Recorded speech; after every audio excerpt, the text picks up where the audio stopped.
Alors, ces forces d'auto-guérison, cette force vitale, qui peut être une notion qui peut paraître un peu abstraite pour certains d'entre vous, il faut savoir que notre organisme s'autorégule naturellement, si nous avons assez de force vitale en nous. Ce sont les forces de vie qui sont en nous et qui nous poussent vers l'auto-guérison. Vous pouvez le sentir, vous-même, il y a des journées, où vous vous sentez débordant d'énergie et d'autres jours, vous vous sentez lourd, voilà, donc on peut le sentir en nous-mêmes. Alors tout serait magnifique si nous ne serions pas exposés à des facteurs de dérèglement. Alors quels sont ces facteurs qui pompent littéralement notre force vitale, notre énergie?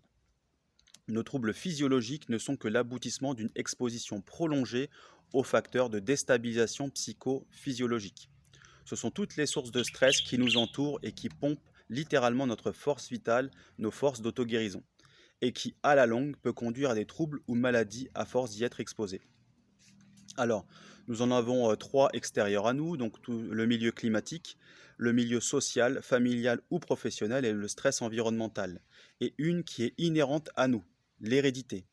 Donc l'hérédité, c'est les bagages que l'on a à la naissance et que l'on va traîner toute notre vie. J'aime pas trop prendre cet exemple, mais il est très parlant comme un jeu de cartes qu'on a entre les mains. Après, peu importe ça va dépendre comment on va utiliser ce jeu de cartes. On peut, on va dire, entre guillemets, avoir un bagage héréditaire plutôt négatif et qui, en ayant une hygiène de vie correcte, on peut tirer largement notre épingle du jeu, entre guillemets. Et au contraire, des personnes qui peuvent se sentir invincibles, et ben, à la longue, à force de commettre des excès, à force d'avoir une vie, on va dire, débridée, vont à un moment donné voir leur force vitale diminuer. Voilà.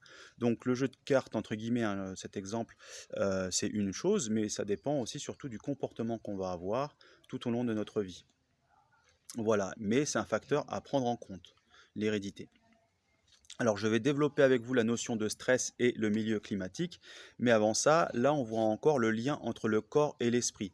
Prendre en compte les dérèglements organiques qui ne sont que des conséquences sans faire le lien avec le mental et l'esprit n'a aucun sens.